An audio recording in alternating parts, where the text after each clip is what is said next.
Well, hi there. Hello, I'm Stefan from the channel Japan at War. Link in the pinned post down below. Okay, let's get right to it. I thought it'd be a fun idea to show the different types of helmets that this book's illustrations show. You know, but the real world thing. I don't think I need to say this, but I still will. There's several different variations that were made, and there's several variations between designs. So please keep that in mind while you look at the pictures on the screen. The first one that the book goes over is the Tsunari, which we typically think of as, the 5-plate helmet. Hey, do you think we can make that a dance? How? Like Vogue,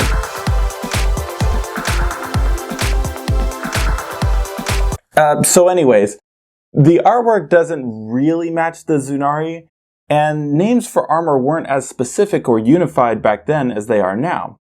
My best guess, and I have to say I do think I'm right, is that it's actually a Tsujibachi Kabuto.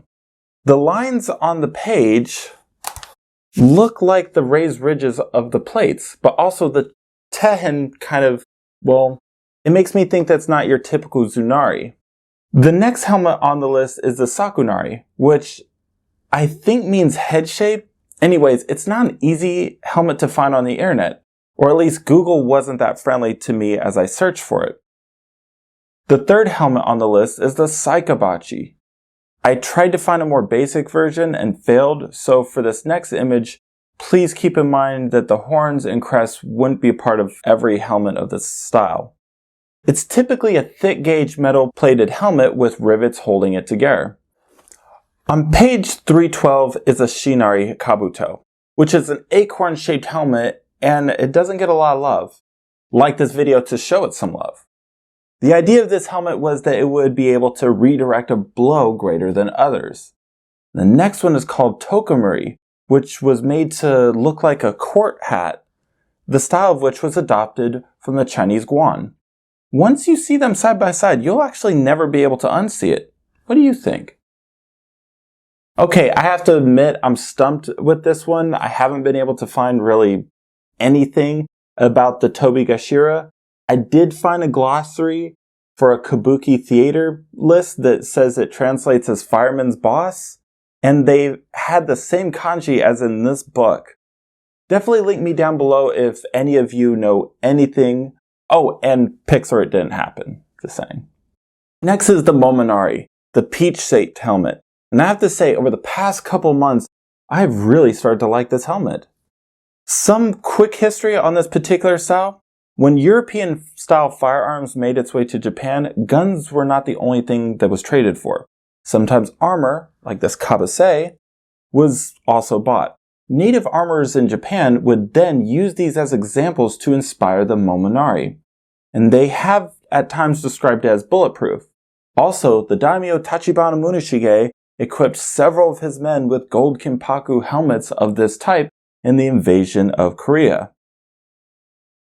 Next we have the Eboshi Kabuto, which is very similar to the Tokomuri due to it being inspired by a hat. The Eboshi hat was worn by members of the ruling class of samurai. The tallest of these hats would be reserved for top samurai and members of the government. Obviously, this would translate to the helmet as well. Think of samurai like Kato Kiyomasa. The last Kabuto on page 313 is the Mubonari, and I can't find anything on this one at all either. And I'm a little worried I might not be able to find some of these going forward. So, link me down below if you have any info. And I was right. So I wasn't able to find any of these until I got to the Cane Kabuto, which of course refers to all the helmets made to look like they're on fire. Men that wore a helmet like this would have been pretty religious, in particular of the Buddhist religion, where fire represents a forceful energy.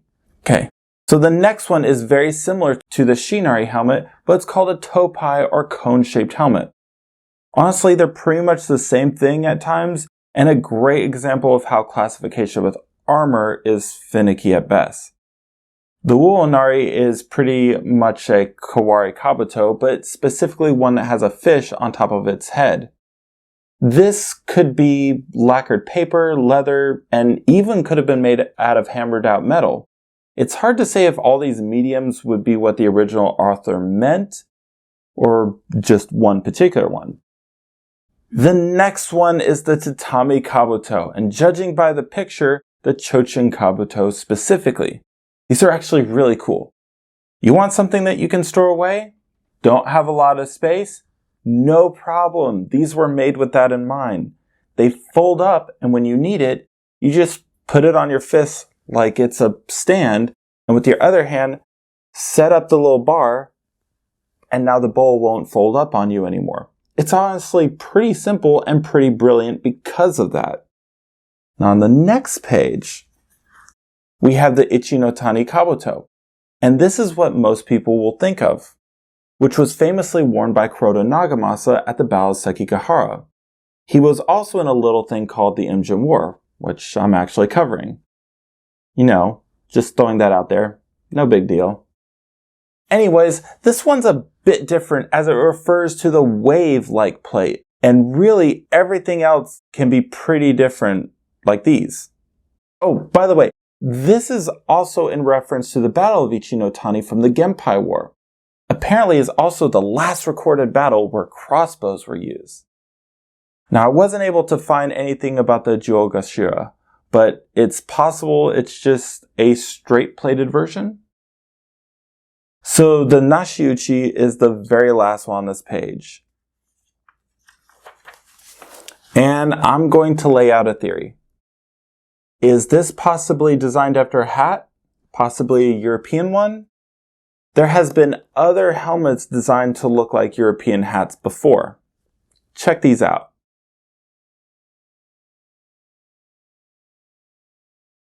Okay, last but not least is the Kirinari Kabuto, which is typically a very high pointed helmet as easily seen here. Well, this is most of the helmets in this book. I really wish I had been able to find pictures on the rest, but this becomes the problem when looking for specific styles. There could have been very few made, with some of the surviving examples in private collections. There could actually also be no actual pictures and no surviving pieces. Anyways, I hope you'll decide to check out my channel. Please give this video a thumbs up for Anthony, and I hope to see you next time. Right, that was Stefan from Japan at War. You must follow Stefan. His channel is awesome. He is awesome. He's such a nice man, and he knows loads about Japanese history, loads, specifically armor and arms, much more than I do. So that's why I've gone to him for this video, because I would like to know more about the helmets within Natori. He's using this book, which is the Book of Samurai, Samurai Arms, Armor and the Tactics of Warfare, written in the 17th century by Natori Sanjuro Masazumi, so please do get yourself a copy. And I'd like to add a couple of points there. When you translate old documents, and when you translate things from the past, you forget that dictionaries were not so easy to come across back then, and the further back you go, the less uniform things are. Let me give you an example. How many different ways are there to spell the word scissors in the English language? How many different ways?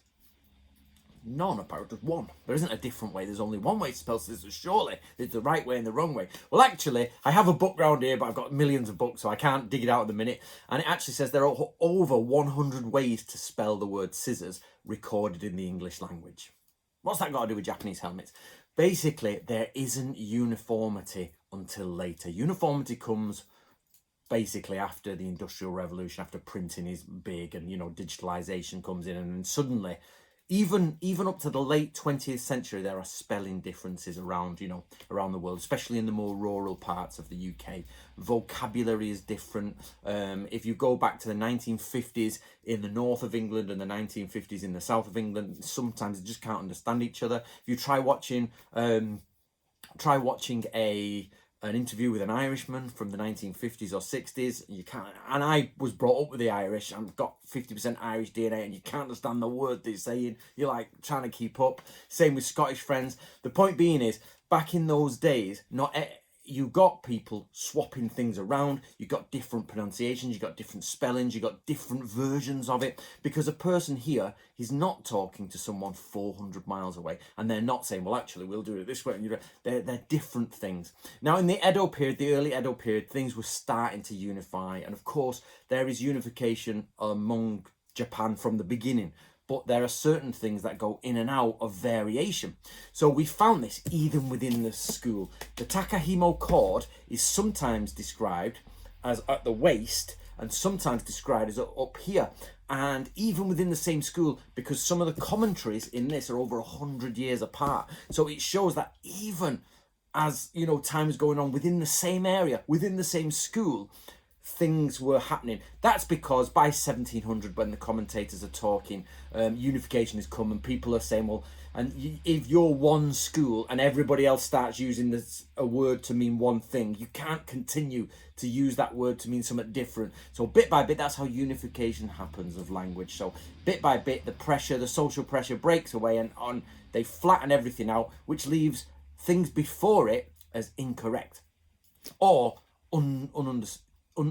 not understandable. So which is a problem for historical researchers. We often come across this in the ninja scrolls, where half the time they're not using the correct kanji, they're only using it for sound, and sometimes it can seem totally crazy, but then when you analyze it next to the sound they're meant to be making, you're like, they've just spelt it phonetically.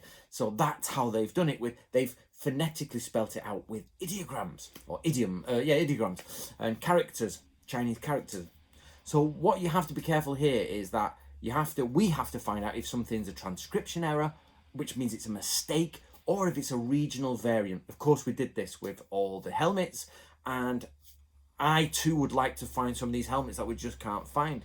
And not only that, you have to double check it across multiple transcriptions, which we did, and they're all the same. They're the same. They're exactly the same like that, unless it's specifically marked in the reference points there on the footnotes. So there you go. So a massive thank you to Stefan. I think it was a wonderful video. I really enjoyed that. I think he's comedic. I think he's superb. He's very entertaining. So let's keep going. I hope we can get him on this channel again, because he does a superb video. And make sure you guys go and click that link and get in touch, or get onto his channel. Go through his Indian War stuff, it's excellent, and go through all of his videos and different stuff. It's very, very entertaining. So there you go, guys. Thank you very much, and do get yourself a copy of this Samurai Arms, Armour and the Tactics of Warfare.